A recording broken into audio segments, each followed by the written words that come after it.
দেখতে দেখতে একেবারে দোরগোড়ায় দেশের একাদশ জাতীয় সংসদ নির্বাচন, যে নির্বাচনে ভোট গ্রহণ হওয়ার কথা রয়েছে আগামী 30 ডিসেম্বর। সবচেয়ে বড় বিষয়, নির্বাচনে ভোট দেবেন দেশের প্রায় 10 কোটিরও বেশি ভোটার, যার মধ্যে গুরুত্বপূর্ণ বিষয় 2,30,00,000-এরও বেশি তরুণ ভোটার।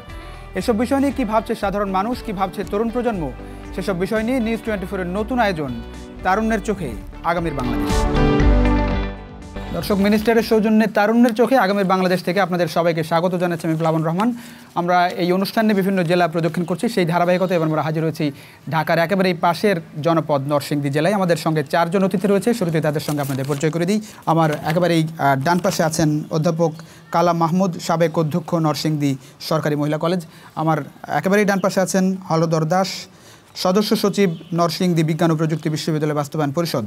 আমার বাঁ পাশে আছেন আলী হোসেন শিশির, সিনিয়র সহসভাপতি Narsingdi chamber of commerce and industries. একেবারেই বাদিকে আছেন অলি মাহমুদ, ভাস্কর ও সংস্কৃতি কর্মী। আপনাদের 4 জনকে স্বাগত জানাচ্ছি আমাদের আয়োজনে। দর্শক, বরাবরের মতো তরুণ প্রজন্ম, নরসিংদীর তরুণ প্রজন্ম আমাদের সামনে রয়েছেন, ভোটাররা সামনে রয়েছেন, যাদের কাছ থেকে আমরা সরাসরি জানতে চাই সামনের নির্বাচনকে তারা কেমন দেখতে চান, সামনের বাংলাদেশকে কেমন দেখতে চান, কে ধরনের জনপ্রতিনিধি, কে ধরনের সরকার তারা চান সামনের দিনে বাংলাদেশকে এগিয়ে নেওয়ার জায়গাটাই। আমরা শুরু করতে চাই অধ্যাপক কালাম মাহমুদ আপনাকে দিয়ে। বাংলাদেশের তো প্রায় 50 বছরের পথ চলা, প্রায় কতটা এগিয়ে চলছে বাংলাদেশ, কতটা স্বপ্ন পূরণ হচ্ছে আপনাদের? আসলে আপনি মুক্তিযুদ্ধ করেছেন। আমি মনে করি বাংলাদেশের প্রতিটি পর্যায়ে উন্নতির একটি চরমতম পর্যায়ে পৌঁছেছে। যেখানে বলা হয়েছিল বাংলাদেশ একটি তলাবিহীন ঝুড়ি, সেখানে বাংলাদেশ এখন সারা পৃথিবীতে উন্নয়নের মডেল। আমি একটু নরসিংদীতে ফিরতে চাই। বাংলাদেশ বেশ এগুচ্ছে বলা হচ্ছে, সেই তুলনায় নরসিংদী কতটা এগুচ্ছে বলবেন? ঢাকার খুব কাছের, যোগাযোগ ব্যবস্থার জায়গাটাও একটু জানতে চাই। আমি তো বলতে চাই যে নরসিংদী ঢাকার অত্যন্ত নিকটবর্তী এবং নরসিংদী বাংলাদেশের অন্যান্য জেলার সঙ্গে তাল মিলিয়ে বহুদূর এগিয়ে গেছে।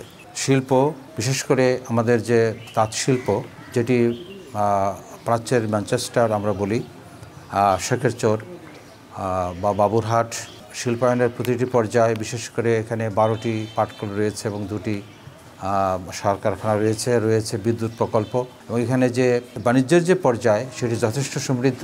কারণ আমাদের প্রতিটি সেক্টরে আমাদের উন্নয়ন ঘটেছে। শিক্ষাক্ষেত্রে কোন কোন খাতে কি করার আছে আমি আসবো এই প্রশ্নটা আপনার কাছে। জি, হলধর দাস, আপনি সদস্য সচিব, এখানে একটা বড় প্রত্যাশার জায়গা যে নরসিংদীতে বিজ্ঞান ও প্রযুক্তি বিশ্ববিদ্যালয় হবে। আসলে একটু জানতে চাই প্রত্যাশার জায়গাগুলো আসলে কি আছে, একটু বলবেন। সামনে নতুন সরকার আসছে, নতুন জনপ্রতিনিধি আসছে। শিল্প সমৃদ্ধ, ইতিহাস ঐতিহ্যে একটা প্রাচীন জনপদ নরসিংদী, কিন্তু সেই মোতাবেক বাংলাদেশকে প্রতিষ্ঠিত করতে হইলে সারা বিশ্বের দরবারে উন্নত রাষ্ট্রে পৌঁছতে গেলে যেটা একটা বিশেষ একটা জনপদকে বাদ দেওয়া হবে না। আর নরসিংদীতে শিল্প সমৃদ্ধ, সেখানে হাতে কলমে আমাদের শিশির ভাই আছেন, ওনার শিল্প প্রতিষ্ঠানে দেখা যাবে একজন বড় কারিগর, তিনি হাতে কলমে যতটুকু পারছেন। এখানে যদি প্রযুক্তি নির্ভর কোনো প্রতিষ্ঠান গড়ে ওঠে তাহলে দেশ অনেক দূরে দিয়ে যাবে। এই জন্য আমরা 2008 সাল থেকে আমরা দাবি করে আসছি নরসিংদীতে বিজ্ঞান প্রযুক্তি বিশ্ববিদ্যালয় প্রতিষ্ঠা করা হোক। আবার আসবো এই বিষয় নিয়ে, আবার আসবো। জি, আলী হোসেন শিশির, আপনি ব্যবসা বাণিজ্যের সঙ্গে আছেন। আমরা একটা বিষয় স্পষ্ট যে সামনের নির্বাচন খুবই গুরুত্বপূর্ণ, তরুণদের ভোট অনেক গুরুত্বপূর্ণ ফ্যাক্টর। আপনি ব্যবসা বাণিজ্যের সঙ্গে আছেন, তরুণরা আসলেই কতটা সুযোগ সুবিধা পাচ্ছে কর্মসংস্থানের যাওয়ার জায়গাটাই, এবং এখন একটা ট্রেন্ড তৈরি হয়েছে যে তরুণরা নিজে থেকে কিছু করতে চায়, অনেকে নিজেরা ব্যবসা করতে চায়। সেই জায়গায় সুযোগ সুবিধা কতটা আছে, সামনের দিনে কী ধরনের প্রত্যাশা থাকবে এই জায়গায়? ধন্যবাদ আপনাকে। আসলে আমরা বাংলাদেশ এখন একটা উন্নয়নের মহাসড়কে হাঁটছি, আমরা একটা অন্ধকার যুগ পেরিয়ে এসেছি। আপনি চিন্তা করলে দেখবেন আমাদের লোডশেডিং প্রায় লেগে থাকতো, 24 ঘন্টার মধ্যে দেখা গেছে 16 ঘন্টাও লোডশেডিং ছিল এরকম। আজকে কিন্তু কখন বিদ্যুৎ যায় কখন আসে এটাও কিন্তু আমরা জানি না। এটা কিন্তু এই সরকারের একটা বিশাল বড় সফলতা। পাশাপাশি আমাদের চরাঞ্চল বিচ্ছিন্ন ছিল, চরাঞ্চলের যোগাযোগ ব্যবস্থার একটা বৈপ্লবিক পরিবর্তন হয়েছে। বিদ্যুৎ যেমন ওইখানে গেছে, পাশাপাশি একটা বড় ব্রিজ করেছে ওইখানে, ওই ব্রিজের মাধ্যমে আমাদের মূল শহরের সাথে তাদের যোগাযোগ হয়েছে। এটা সম্ভব হচ্ছে সরকারের ধারাবাহিকতা। পাশাপাশি আমাদের প্রায় 100 নতুন শিক্ষা প্রতিষ্ঠান তৈরি হচ্ছে আমাদের এই নরসিংদী সদরে শুধু, এবং দ্বিতল বিল্ডিং। এবং এখানে দেখেন গভর্নমেন্টের যে সফলতা, আমাদের শিল্পক্ষেত্রে যেমন, শিক্ষাক্ষেত্র তেমন, যোগাযোগ ক্ষেত্র তেমন। আপনি দেখেন ব্যবসার মূল শর্ত কিন্তু যোগাযোগ যদি আপনার স্পিড আপ হয় আপনার কিন্তু ব্যবসার গতি বাড়বে। আপনি দেখেন এই যোগাযোগ আমাদের নরসিংদী ঢাকা সিলেট মহাসড়ক 4 লেন অলরেডি কিন্তু একনাকে পাস হয়েছে। পাশাপাশি এই গভর্নমেন্ট আপনার এই 10 বছরে রেল লাইন, ব্রিটিশ আমলের পরে কেউ চিন্তা করে নাই যে রেল লাইন করতে হবে, কোনো সরকার করে নাই। তো আমাদের এই সরকার কিন্তু অলরেডি ডাবল লেন তৈরি করে ফেলেছি এবং এখানে আরও অনেক ইনভেস্টমেন্টের পরিকল্পনা আছে। যদি গভর্নমেন্টের ধারাবাহিকতা থাকে তাহলে আমার মনে হয় যে আমাদের যে গ্যাসের প্রবলেমটা এটাও কিন্তু সলভ হয়ে যাবে। আমরা আশা করি সামনে যে সরকার আসবে এই বিষয়তে তারা আরও নজর দেবে যাতে করে ব্যবসা বাণিজ্যের আরও প্রসার ঘটে। জি অলি মাহমুদ, আপনি সংস্কৃতি কর্মী, বিভিন্ন ভাস্কর্য নির্মাণের সঙ্গে আছেন। আমি একটু জানতে চাই যে আপনি তরুণ হিসেবে সামনে কী ধরনের প্রত্যাশা আপনার, কী ধরনের বাংলাদেশ আপনি দেখতে চান? এদেশের প্রতিটি লড়াই সংগ্রামে স্বাধিকার আন্দোলন থেকে শুরু করে 52 ভাষা আন্দোলন, 71-এর মহান মুক্তিযুদ্ধ, 69-এর গণ অভ্যুত্থান তথা দেশের লড়াই সংগ্রামের জন্য, দেশের পরিবর্তনের জন্য, দেশের উন্নয়নের জন্য তরুণরা এগিয়ে এসেছে। আর আমি একজন তরুণ প্রজন্মের প্রতিনিধি হিসেবে এতটুকু বলতে চাই, এখনকার তরুণরা অনেক সম্ভাবনাময় এবং অনেক স্বপ্ন দেখছে এবং তারা ওয়ার্ল্ড ওয়াইড চিন্তা করছে। সেক্ষেত্রে আমাদের যুব উন্নয়ন এখন ভূমিকা ভালো করছে। তারপরও যুবকদেরকে কারিগরি শিক্ষার দিকে সবাই অংশগ্রহণ করা উচিত। যে আমাদের শিক্ষা ব্যবস্থাটা অনেকটা একমুখী। অনেকে ডাক্তার পড়াশোনা করছেন MBBS, কিন্তু সে BCS-এ যাচ্ছেন। অনেকে আপনার পড়াশোনা করছেন জেনারেল, সে যাচ্ছেন পরবর্তী সময়ে সে তার পড়াশোনার ট্রেন্ড চেঞ্জ করে সে অন্যদিকে চলে যাচ্ছেন। তো এই জন্য প্রত্যেকটা স্টুডেন্টদেরকেই শুরু থেকে তাদেরকে একটা দিক ধরে দেওয়া উচিত যে আপনি এই দিকেই যান, তাহলে আমাদের যেটা হবে আমাদের কর্মসংস্থান আরেকটু বাড়বে। জি, এটা আমাদের জন্য অনেকটা আশা, অনেক বড় বিষয়। আসবো একটু হাত তুলে মাইক্রোফোন দিতে চাই, একটু দাঁড়াবেন ভাই। জি, সামনে নির্বাচন, জনপ্রতিনিধি সরকার আসবে, হ্যাঁ, কী ধরনের প্রত্যাশা থাকছে সামনে? যিনি আসবেন অবশ্যই প্রত্যাশা থাকছেন যেন প্রথমত তো আগে আমাদের ভোটার অধিকার নিশ্চিত করতে হবে, যেন আমরা ভোট কেন্দ্রে গিয়ে সুন্দরভাবে ভোট, আমাদের যে অধিকার সেই ভোট অধিকার প্রয়োগ করতে পারি। আপনি কি ধরনের জনপ্রতিনিধি চান যিনি আপনার জনপ্রতিনিধি হিসেবে নির্বাচিত হবেন?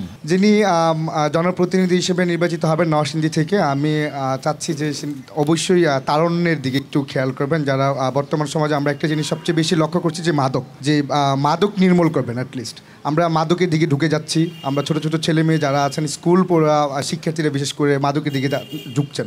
তো আলটিমেটলি রেজাল্টটা হচ্ছে এরকম, যিনি মাদকে ঢুকে যাচ্ছেন সে নিজে কিছু করতে পারছেন না এবং তার পরিবার সমাজ পুরোটাকে সে নষ্ট করে দিচ্ছেন।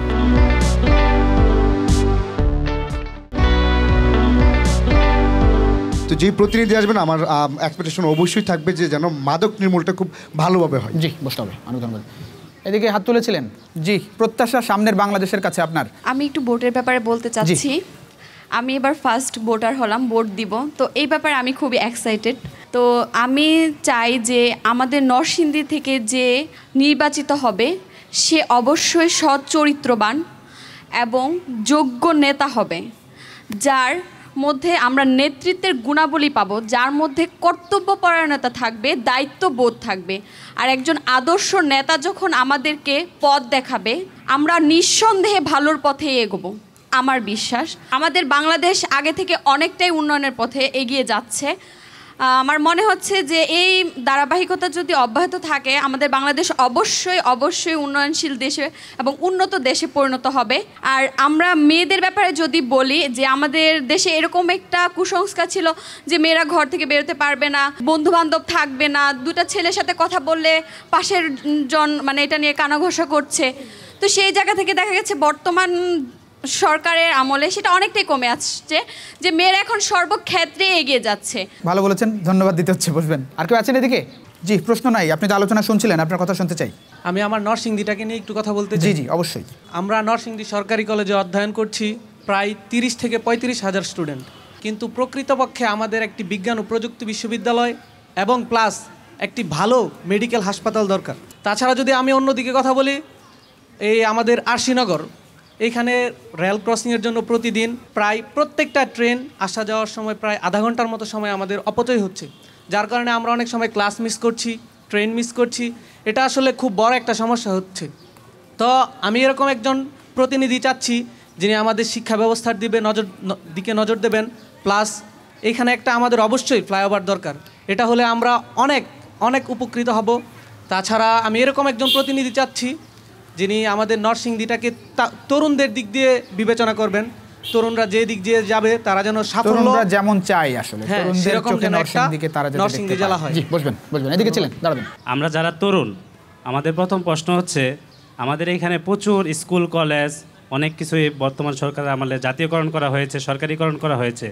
কিন্তু প্রশ্নটা হচ্ছে, আমরা প্রতি বছর যে পরিমাণ ছাত্রছাত্রী গ্র্যাজুয়েশন কমপ্লিট করে বের হচ্ছে, তাদের জন্য কর্মসংস্থানের কতটুকু সুযোগ বাংলাদেশে এই পর্যন্ত তৈরি হয়েছে? প্রায় বাংলাদেশে 2 থেকে 2.5 কোটি বেকার বলা হচ্ছে। রিসেন্ট একটা বিসিএসের আবেদন করা হচ্ছে, সেখানে বলা হচ্ছে মালদ্বীপের জনসংখ্যার চেয়েও বেশি 2000 পোস্টের বিপরীতে আবেদন করছে। তাহলে আমাদের তরুণরা একটা বেকারত্বের দিকে চলে যাচ্ছে। এই ধরনের বেকারত্বের হার থেকে যদি আমাদের সরকার যদি এদেরকে কাজে না লাগাতে পারে, তাহলে আমরা যেটা বলতেছি ভিশন 2021, ভিশন 2041 এগুলো বাস্তবায়ন করা আমাদের জন্য খুবই টাফ হবে। আপনি বলছেন যে কর্মসংস্থানের অনেক বেশি সুযোগ সৃষ্টি হওয়া দরকার। তাহলে এর মধ্যে আমি বলি যে আমাদের কিছু পলিসি মেকিংয়ের যে প্রবলেমগুলো, এগুলো নিয়ে আমাদের আলোচনা করতে হবে। যেমন আমাদের দেশে কিছু নতুন নতুন বিনিয়োগ হয়েছে, এই বিনিয়োগগুলোতে আমাদের দেশীয় মানুষেরা অংশগ্রহণ করতে পারতেছে না ব্যাপকভাবে। যেমন কিছু কিছু প্রকল্প রিসেন্ট বিদেশিরা এখানে এসে ইনভলভ হচ্ছে, অনেক বিদেশি শ্রমিক নেওয়া হচ্ছে।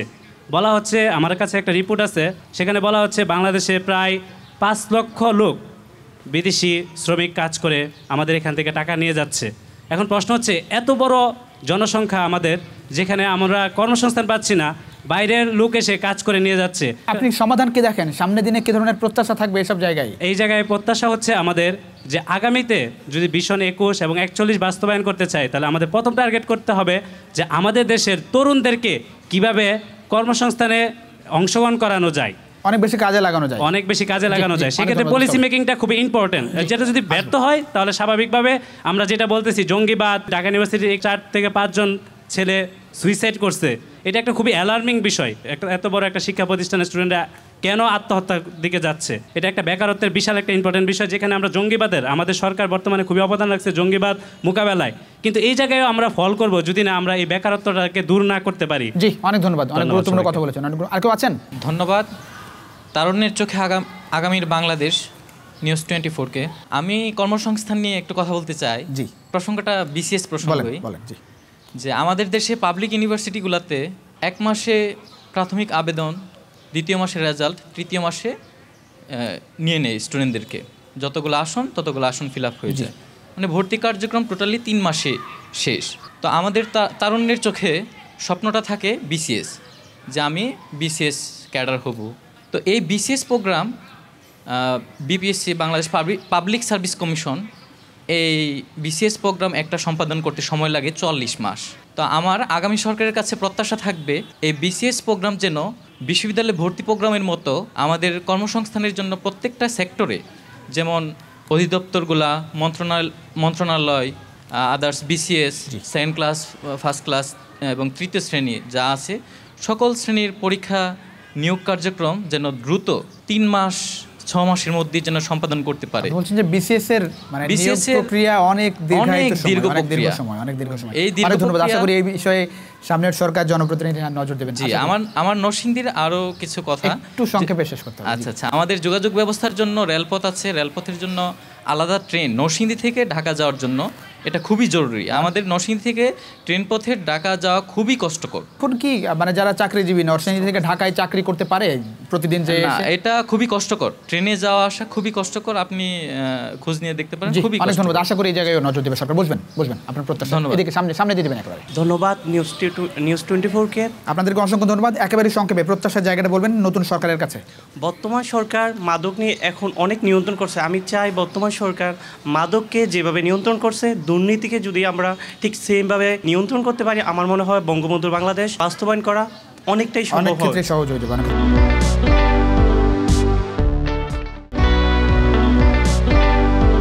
অনেক ক্ষেত্রে সহজ হয়ে যাবে। বলবেন। অনেক ধন্যবাদ। অনেক গুরুত্বপূর্ণ কথা বলেছেন, অনেক গুরুত্বপূর্ণ কথা এসেছে আসলে। জি, আমি একটু হলধর দাস আপনার কাছে আসতে চাই। আমি একটা বিষয় একটু যোগ করতে, ঢাকার আশপাশের যোগাযোগ ব্যবস্থা অনেক দিন ধরেই সরকারের এজেন্ডায় ছিল। একেবারে 2008 সালে সরকার আসার পরেই ঢাকার আশপাশের জেলাগুলোর সাথে কানেক্টিভিটি করার কথা বলেছিল। সেই জায়গায় কি অবস্থা নরসিংদী থেকে ঢাকার যোগাযোগ ব্যবস্থা, যাতে করে ঢাকার ডিসেন্ট্রালাইজেশন হবে, মানে অনেকে ঢাকার আশপাশ থেকে চাকরি করতে পারবে? অনেক দূর এগিয়ে গেছে বলা যায়। ডাবল লাইন হওয়ার পরে রেল লাইন, এখন অনেকেই আপনার ঢাকা থেকে নরসিংদী কলেজে তারা সার্ভিস করে। বেশ কিছু শিক্ষক আছে তারা ঢাকা থেকে আসে, যদি ওখানে থাকার কথা। জি, এবং নরসিংদী থেকে যায় ও সার্ভিস করছে।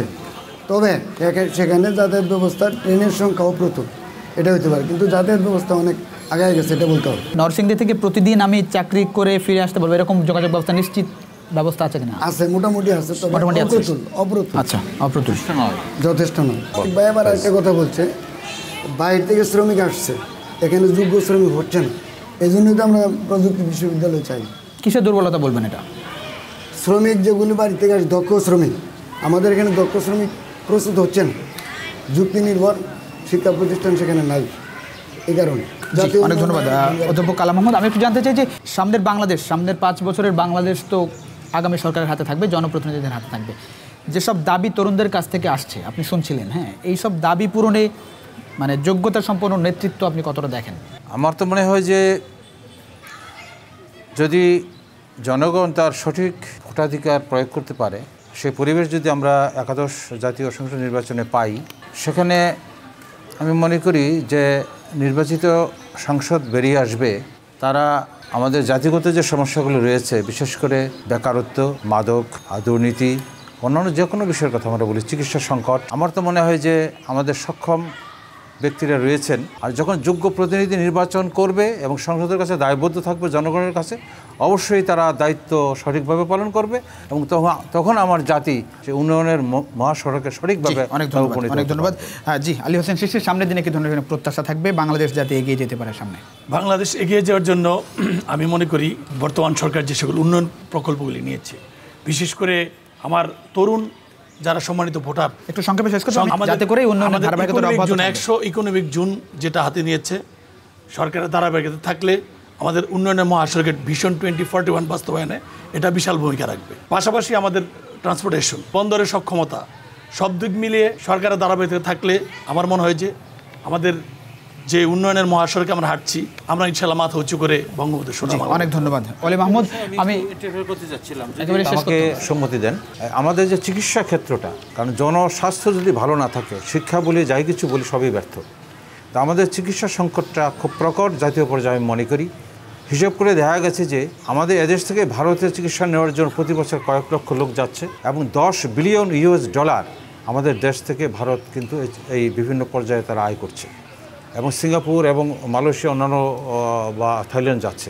আমার মনে হয় যে আগামী যারাই নির্বাচিত হবেন জাতীয় পর্যায়ে, আমি সরকারকে বা যারা আসছেন নতুন সরকার বা এই সরকার, আমি বলবো যে চিকিৎসা শিক্ষার সঙ্গে সঙ্গে চিকিৎসা ক্ষেত্রটাকে যোগোপযোগী করার, যাতে আমাদের দেশের রোগীরা বিদেশে চিকিৎসার জন্য না যায় এবং প্রয়োজনে এমন হাসপাতাল, আমাদের আন্তর্জাতিক পর্যায়ের হাসপাতাল প্রতিষ্ঠিত করা হোক, যাতে বাইরের জনগণ বা বাইরের মানুষ যাতে আমাদের দেশে চিকিৎসা নেওয়ার জন্য আসে।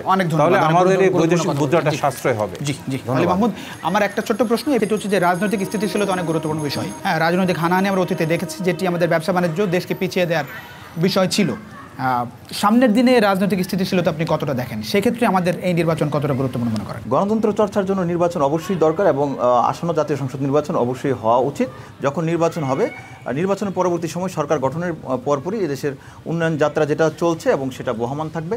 পাশাপাশি আমি একটা আবদার রাখবো বর্তমান সরকারের কাছে এবং দুই দলের কাছেই, দুই দল বা আমরা যারা নির্বাচনে আসছে, দুইটা জোট আছে যেটা ব্যাপক আলোচিত, যে সংসদটা শুধু একজন মাননীয় প্রধানমন্ত্রীর না, এটা একটা টিম ওয়ার্ক।